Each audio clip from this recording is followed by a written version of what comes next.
السلام عليكم ورحمة الله وبركاته.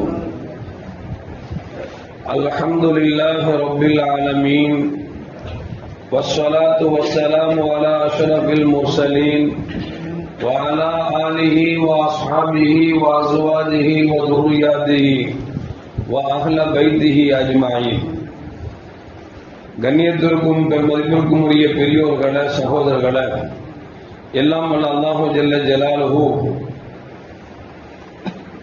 இந்த நாளை நன்னாளாக அல்லாஹு ஜல்ல ஜலாலுஹு ஆக்கி தந்தருவானாக. நாம் செய்த பாவங்களை எல்லாம் அல்லாஹு ஜல்ல ஜலாலுஹு பாவத்தை மன்னித்து மீதம் இருக்கக்கூடிய காலத்தில் நல்லவர்கள் செய்யக்கூடிய நல்ல முத்தகின்களின் கூட்டத்திறமை ஆக்கி ஆகுவானாக. எந்த காரியத்தை செய்தாலும் இறைவனுக்காக இஹ்லாஸான முறையில் செய்யப்பட்ட நல்வணக்கங்களின் வணக்கங்களை அல்லாஹ் அங்கீகரித்துக் கொள்வானாக. நாம் செய்யக்கூடிய வியாபாரங்களிலும் தொழில்துறைகளிலும் நஷ்டமில்லாத ஹலாலான முறையில் நிரம்ப லாபத்தை பெற்று அந்த லாபகரமான வாழ்க்கையை கொண்டு தம் தேவைகளையும் தேவையுடையவர்களின் தேவைகளையும் நிறைவேற்றக்கூடிய நல்ல பொருளாதாரத்தையும் உள்ள விசாலத்தையும் அல்லாஹ் மனிதர்களுக்கும் வழங்கி அருவானாக. கஞ்சத்தனம் என்கிற தீய பண்பை விட்டு அல்லாஹ் நம்மை பாதுகாத்துக் கொள்வானாக. நம்மை இந்த உலகத்தில் வாழ வைக்கும் காலம் எல்லாம் நோயினுடைய இன்றி உள்ள ஆரோக்கியத்தோடு அல்லாஹ் நம்மை வாழ செய்வானாக.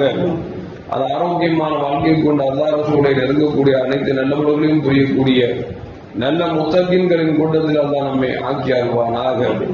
திடீர் மரணங்களை விட்டும் தீய மரணங்களை விட்டும் நம்மையும் நம் குடும்பத்தையும் சமூகத்தையும் அல்லாஹ் முழுமையான முறையில் பாதுகாத்துக் கொள்வானாக. மருத்துவமனையின் செலவினங்களை விட்டும் வேதனைகளை விட்டும் அல்லாஹ் நம்மை காத்தருவானாக. நம்மில் யாரெல்லாம் நோயால் பாதிக்கப்பட்டு வீடே கதி என்றும் ஆஸ்பத்திரியை கதி என்றும் அல்லல் பட்டும் அவதியிட்டு வருகிறார்களோ அத்தனை மக்களுக்கும் வெகு விரைவில் நோயை போக்கிவிட ஆரோக்கியத்தை வழங்குவதோடு அவர்களை கொண்டு ஒரு குடும்பத்திற்கும் சமூகத்திற்கும் நல்ல நன்மையான காரியங்கள் செய்யக்கூடிய நல்ல முத்தகின்களின் கூட்டத்தில் ஆக்கி அருவானாக. நாம் மன்னிக்கிற பொழுது லா இலாஹ இல்லல்லாஹ் முஹம்மது ரசூலுல்லாஹ் என்ற கலிமாவை மொழிந்து ஜன்னத்துல் ஃபிர்தௌஸை கண்ணால் கண்டு மகிழ்ந்து சிரித்த வண்ணமாக மரணிக்கக்கூடிய நல்வாக்கியம் பெற்ற மக்களில் அல்லாஹ் நம்மை ஆக்கி அருவானாக. மரணித்தும் மரணிக்காத இறைநேசரின் கூட்டத்தில் அல்லாஹ் நம்மை ஆக்கி அருவானாக. நாளை மறுமையில கண்மணி முஹம்மது ரசூலுல்லாஹி ஸல்லல்லாஹு அலைஹி வஸல்லம் அவர்களின் திருக்கரங்களால் ஹவ்லுல் கௌசர் என்கிற தலாகத்தின் நீர் வருகி அன்னாரின் ஷஃபாஅத்தை பெற்று அன்னாரின் கரம் பிடித்து ஜன்னத்துல் ஃபிர்தௌஸ் என்ற உயர்ந்த சொர்க்கத்தில் அவர்களோடு அல்லாஹ் நம்மை சங்கமிக்க செய்வானாக. எல்லாவற்றுக்கும் மேலாக இறை அன்பை பெற்று இறைவனை பார்த்து பரவசம் அடையக்கூடிய அவருடைய மிக்காவையும் ரிதாவையும் பெற்ற மக்களில் அல்லாஹ் நம்மை ஆக்கி அருவானாக. அருமையான மூமின்களே, இஸ்லாமிய புத்தாண்டுடைய துவக்க நாளில் அமர்ந்திருக்கிறோம். அல்லாஹ் ஜல்ல ஜலாலுஹு இந்த மாதத்தில் தான் ஃபிரௌன் அழிக்கப்பட்டு மூசா அலைஹிஸ்ஸலாம் காப்பாற்றப்பட்ட நாள் என்பது மட்டுமல்ல, கண்மணி முஹம்மது ரசூலுல்லாஹி ஸல்லல்லாஹு அலைஹி வஸல்லம் அவர்கள் மக்காவிலிருந்து கடும் இன்னலுக்கு ஆளாக்கி அல்லாஹ்வுடைய உத்தரவுக்கு இணங்கி மக்காவிலிருந்து புறப்பட்டு மதீனாவுக்கு வந்து வசந்த காலம் வீசிய நாளும் இந்த மாதம் தான். அல்லாஹ் ஜல்ல ஜலாலுஹு உலகெங்கில் வாழக்கூடிய எல்லா முஸ்லிம்களுக்கும் அல்லாஹ் சிறந்த வாழ்க்கையை தந்தருவானாக. அருமையான மோமின்களே, 1447 ஆண்டுகள் முடிந்து 1448வது ஆண்டுடைய துவக்கத்தில் அமர்ந்திருக்கிறோம். இந்த முஹர்ரம் மாதம் என்பது அல்லாஹ்வால் சினாதித்து சொல்லப்பட்ட போர் செய்வதற்கு தடை செய்யப்பட்ட 4 மாதங்களில் ஒரு மாதம் தான் இந்த முஹர்ரம் மாதம். இந்த முஹர்ரம் மாதத்தில் பல நபிமார்களுக்கு பல்வேறு நல்ல செயல்பாடுகளும் நிகழ்வும் நடந்த நாள் இந்த மாதத்தில் தான் நடந்திருக்கிறது என்பதையும் வரலாறு நமக்கு சொல்லி காட்டுகிறது. அதில் இந்த ஹிஜ்ரத் என்கிற பயணம் இருக்கிறதே, உண்மையில் அதை படித்து பார்த்தோம் என்று சொன்னால் நம்முடைய மனங்கள் எல்லாம் கலைந்து போகக்கூடிய அளவிற்கு தான் பிறந்த பூமியிலிருந்து எல்லாவற்றையும் இழந்து இன்னொரு நாட்டுக்கு அகதியாக செல்வது என்பது ஒரு சாதாரண விஷயம் அல்ல. கண்மணி முஹம்மது ரசூலுல்லாஹி ஸல்லல்லாஹு அலைஹி வஸல்லம் அவர்கள் மக்காவிலிருந்து ஏகத்துவத்தை எடுத்து சொன்ன பொழுது சொந்த பந்தங்களே, நெருங்கியவர்களே, இன்னும் சொல்ல போனால் அல் அமீன் என்று மக்கள் எல்லாம் பாராட்டுவர்கள் கூட அவர்கள் எதிர்க்கக்கூடிய ஒரு சூழலுக்கு தள்ளப்பட்டது மட்டுமல்ல, நபிகள் நாயகம் ஸல்லல்லாஹு அலைஹி வஸல்லம் பக்கபலமாக இருந்த அவருடைய மனைவி கதீஜா ரலியல்லாஹு தஆலா அன்ஹா, அதுபோல் அபூ தாலிப் ரலியல்லாஹு தஆலா இவர்கள் இருவரும் மரணித்த பொழுது பெருமானார் ஸல்லல்லாஹு அலைஹி வஸல்லம் தொந்தரவுகள் அதிகமாகிவிட்டது. நபிகள் நாயகம் ஸல்லல்லாஹு அலைஹி வஸல்லம் தாயிஃபுக்கு சென்று இஸ்லாத்தை எடுத்துச் சொல்வோம், அங்குள்ளவர்களாக ஏற்றுக்கொள்வார்கள் என்று சொல்லி தாயிஃபுக்கு கேட்டார்கள். தாயிஃபுக்கு சென்றாலும் கல்லாலும் சொல்லாலும் அடி வாங்கியதுதான் மிச்சம் என்கிற அளவிற்கு தாயிஃபிலும் விரட்டடிக்கப்பட்டார்கள். அதற்கு பிறகு மக்காவில் வாழ்ந்து கொண்டிருக்கிற நேரத்தில் கடும் இன்னலுக்கு ஆளாக்கப்பட்ட பெருமானார் ஸல்லல்லாஹு அலைஹி வஸல்லம் அவர்கள் அல்லாஹ்வின் உத்தரவு எப்போது வரும் என்று எதிர்பார்த்துக் கொண்டிருந்தார்கள். அல்லாஹ்வின் ஆணை வந்தது, மதீனாவுக்கு செல்லுங்கள் என்று சொல்லி பெருமானார் ஸல்லல்லாஹு அலைஹி வஸல்லம் மதீனாவுக்கு செல்வதற்கு தயாராக இருந்தார்கள். பெருமானார் ஸல்லல்லாஹு மதீனாவுக்கு செல்வதற்கு முன்பாகவே யாரெல்லாம் இஸ்லாத்தை ஏற்றுக்கொண்டு இன்னலுக்கு ஆளாக்கப்பட்டார்களோ அத்தனை பேர்களும் பெருமானார் ஸல்லல்லாஹு அலைஹி வஸல்லம் மதீனாவுக்கு நீங்கள் செல்லுங்கள் என்று சொல்லிவிட்டார்கள். இதற்கு முன்பாக முதலாக மதீனாவுக்கு சென்றவர்கள் முஸஅப் இப்னு உமைர் என்று சொல்லக்கூடிய ஒரு சஹாபி. இவர்கள் மிகப்பெரிய செல்வந்தராக வாழ்ந்து பெருமானார் ஸல்லல்லாஹு அலைஹி வஸல்லம் கரம் பிடித்து இஸ்லாத்தை ஏற்றுக்கொண்டதன் காரணமாக குடும்பத்தார்களால் எல்லாவற்றையும் பறித்துவிட்டு அவர்கள் உடுத்த துண்டு மட்டும்தான் இருந்தது என்கிற அளவிற்கு வரலாறு நமக்கு சொல்லி காட்டுகிறது. அந்த முஸஅப் இப்னு உமைர் ரலியல்லாஹு தஆலா அவர்கள் தான் சென்று மதீனாவில் இஸ்லாத்தை பற்றி எடுத்து சொல்லி மதீனாவில் யாரெல்லாம் முக்கிய தலைவராக இருக்கிறார்களோ அவர்களுக்கு இஸ்லாத்தை எடுத்து சொல்லி அவர்கள் இஸ்லாத்தின் பக்கம் அழைத்து ஒரு கட்டத்தில் மதீனாவிலிருந்து 73 நபர்களோடு ஹஜ்ஜுக்கு வருகிறார்கள்.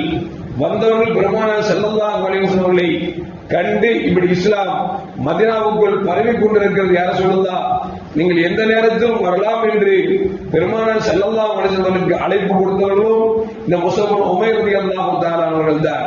இந்த முஸஅப் இப்னு உமைர் ரலியல்லாஹு வரலாறை படித்தோம் என்று சொன்னால் அவர் மரணிக்கிற பொழுது பெருமானார் ஸல்லல்லாஹு அலைஹி வஸல்லம் கபனிடுகிறார்கள். கபனிட்டால் தலையை மூடினால் கால் தெரிகிறது, காலை மூடினால் தலை தெரிகிறது என்கிற அளவிற்கு ஒரு பற்றாக்குறை உள்ள துணி மட்டும்தான் மிச்சமாக இருந்தது. பெருமானார் ஸல்லல்லாஹு அலைஹி வஸல்லம் முஸஅப் இப்னு உமைர் ரலியல்லாஹுடைய தலையை மூடிவிட்டு காலிலே பச்சை இலைகளை வைத்து மறைத்தார் என்பது வரலாறு. அந்த அளவுக்கு கோடீஸ்வரர்கள் மரணிக்கிற பொழுது எல்லாவற்றையும் ஒன்றுமில்லாத எல்லாவற்றையும் தொடர்புகளாக வாழ்ந்திருக்கிறார் என்பது வரலாறு நமக்கு சொல்லி காட்டுகிறது. பெருமானார் ஸல்லல்லாஹு அலைஹி வஸல்லம் இருக்கக்கூடிய முஸ்லிம்களை மதீனாவுக்கு செல்ல சொன்னார்கள். மக்காவில் இருக்கக்கூடியவர்கள் சையதுனா அபூபக்கர் சித்திக் ரலியல்லாஹு தஆலா அன்ஹு, கண்மணி முஹம்மது ரசூலுல்லாஹி ஸல்லல்லாஹு அலைஹி வஸல்லம், சையதுனா அலி கர்ரமல்லாஹு வஜ்ஹா, இப்படி குறிப்பிட்ட சில நபர் மட்டுமே மக்காவில் இருந்தார்கள். மக்காவிலிருந்து மதீனாவுக்கு முஸ்லிம்கள் செல்கிறார்கள் என்று தெரிந்தவுடன் இவர்கள் எப்படியாவது தடுத்து விட வேண்டும் என்று சொல்லி தாருன் நதுவா என்கிற ஒரு வீட்டிலே வைத்து ஆலோசனை செய்து மக்கத்து குஃபார்கள் இளைஞர்களுக்கு அவர்கள் சொல்கிறார்கள், யார் முகமதை கொள்கிறார்களோ அவர்களுக்கு 100 செலப்போட்டதை தரப்படும் என்றெல்லாம் சொல்லி ஆசை வார்த்தை கூறி பெருமானார் ஸல்லல்லாஹு அலைஹி வஸல்லம் அவர்களையும் அவருடன் இருக்கக்கூடியவர்களையும் எப்படியாவது கொல்ல வேண்டும் என்கிற வெறியையும் ஆசையும் ஊட்டினார்கள். பெருமானார் ஸல்லல்லாஹு அலைஹி வஸல்லம் சையதுனா ஜிப்ரீல் அலைஹிஸ்ஸலாம் தகவலை கொடுக்க நபிகள் நாயகம் ஸல்லல்லாஹு அலைஹி வஸல்லம் தான் படுத்த படுக்கையில் சையதுனா அலி கர்ரமல்லாஹு வஜ்ஹு அவர்களை படுக்க வைத்துவிட்டு நபிகள் நாயகம் ஸல்லல்லாஹு அலைஹி வஸல்லம் அவர்களும் அபூபக்கர் சித்திக் ரலியல்லாஹு தஆலா அவர்களும் மக்காவிலிருந்து புறப்பட்டு மதீனாவுக்கு சென்றார்கள் என்பது நீண்ட ஒரு வரலாறு. எதற்கு சொல்லுவார்கள் என்று சொன்னால், அருமையான மக்களே, இவர் பெருமானார் ஸல்லல்லாஹு மதீனாவுக்கு செல்கிற பொழுது மதீனாவில் எந்த சத்தமும் இல்லாமல் எந்த சண்டை சச்சரவும் இல்லாமல் பெருமானார் ஸல்லல்லாஹு அவர்களை வரவேற்று உள்ளே வரவழைத்த ஒரு பூமிதான் மதீனா என்பதை நாம் மறந்துவிடக் கூடாது. பெருமானார் ஸல்லல்லாஹு மதீனாவுக்கு சென்றார்கள். அங்கு கிட்டத்தட்ட 10 ஆண்டுகள் வாழ்ந்தார்கள். அந்த 10 ஆண்டுகள் வாழ்ந்த காலத்தில் பெருமானார் ஸல்லல்லாஹு அலைஹி வஸல்லம் அவர்களை நாடி பல இடங்களிலிருந்து இஸ்லாத்துக்கு வந்தார்கள் என்பதும் வரலாறு நமக்கு சொல்லி காட்டுகிறது. பெருமானார் ஸல்லல்லாஹு அலைஹி மரணத்திற்கு பிறகுதான் சையதுனா உமர் இப்னு கத்தாப் ரலியல்லாஹு ஆட்சி காலத்தில் இஸ்லாம் பரவி விரிந்த பொழுது ஒவ்வொரு மதத்தவர்களும் அவர்களுக்காக ஒரு ஆண்டை வைத்திருக்கிறார்கள். இஸ்லாமியர்களுக்கு ஒரு ஆண்டு இல்லை, எதை வைத்து நாம் ஆண்டாக துவக்கலாம் என்று சொல்லி ஆலோசனை செய்த பொழுது ஒவ்வொரு சஹாபாக்களும் தங்கள் கருத்தை சொன்னார்கள். பெருமானார் ஸல்லல்லாஹு அலைஹி வஸல்லம் பிறந்த அந்த நன்னாளை நம்முடைய ஆண்டின் துவக்கமாக வைத்துக் கொள்ளலாம் என்று ஒவ்வொரு கருத்தை சொல்லும் பொழுது சையதுனா அலியும் கர்ரமல்லாஹு வஜஹு அவர்கள் தான் சொன்னார்கள், இல்லை இல்லை, பெருமானார் ஸல்லல்லாஹு அலைஹி வஸல்லம் பிறந்த நாளை விட நபிகள் நாயகம் ஸல்லல்லாஹு அலைஹி வஸல்லம் புகுந்த நாடு இருக்கிறதே, அந்த மதீனாவுக்கு சென்ற அந்த ஹிஜ்ரத் என்று சொல்லக்கூடிய அந்த பயணத்துக்கு பிறகுதான் இஸ்லாம் எல்லா இடங்களிலும் பரவி விரிந்தது. எனவே அந்த நாளை நாம் ஆண்டின் துவக்கமாக வைக்கலாம் என்று சொல்லி சையதுனா அலி ரலியல்லாஹு தஆலா அவர்கள் சொல்லி அந்த ஆண்டின் அந்த ஹிஜ்ரத் ஆண்டை நம்ம உமர் ரலியல்லாஹு தஆலா அவர்கள் தான் முதலாக அதை ஏற்பாடு செய்தார் என்பது வரலாறு நமக்கு சொல்லி காட்டுகிறது. அந்த இஸ்லாமிய ஆண்டை நாம் எப்படி பயன்படுத்திக் கொண்டிருக்கிறோம் என்று சொன்னால் திருமண பத்திரிகைக்கு மட்டும்தான் நாம் செயல்முறைப்படுத்துகிறோமே தவிர மற்ற நாளில் யாருக்கு கேட்டாலும் தெரியவில்லை என்பதை தவிர சில பேருக்கு மட்டும்தான் தொடர்பு கொண்டிருக்கிறது என்பதை மிக வருத்தத்தோடு நாம் நினைத்து பார்க்க வேண்டியிருக்கிறது. அருமையான மக்களே, இந்த ஹிஜ்ரத் என்கிற ஆண்டை துவக்கம் செய்தது சையதுனா உமர் ரலியல்லாஹு தஆலா அன்ஹு.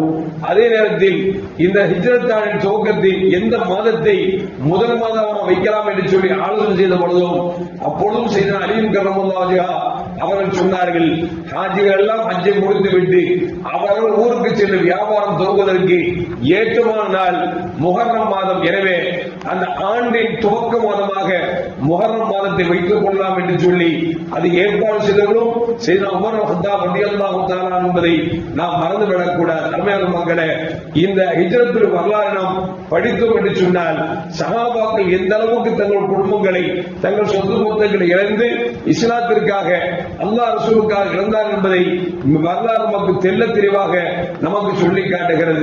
எல்லாம் பண்ண அல்லாஹ் ஜல்ல ஜலாலுஹு அந்த ஹிஜ்ரத்தை செய்த அந்த மேன்மக்களை நாம் பாராட்டுவது மட்டுமல்ல, நினைத்து பார்ப்பதோடு அவங்க எந்த வாழ்க்கையை வாழ்ந்தார்களோ அந்த வாழ்க்கையை செயல்படுத்தக்கூடிய நல்ல முத்தகீன்களின் கூட்டத்தில் அல்லாஹ் நம்மை ஆக்கி அல்வானாக. அஸ்ஸலாமு அலைக்கும் வரஹ்மத்துல்லாஹி வபரகாத்துஹு. முஹம்மது وسلم صلى الله على محمد عليه وسلم صلى الله على محمد يا رب صل عليه وسلم.